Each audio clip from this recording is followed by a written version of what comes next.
Hello, in this video I'm gonna show you how to adjust camera penalty area zoom in FC25.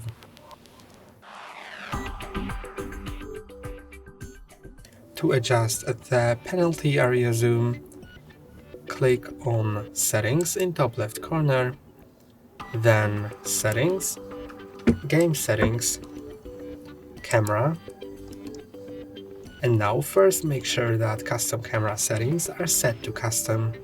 You can use these arrows to switch between custom and default, and when it's set to custom, scroll down to find penalty area zoom, and now you can just adjust this slider. When you're done, click on Escape to exit, and that's all for today. Don't forget to like and subscribe. See you next time.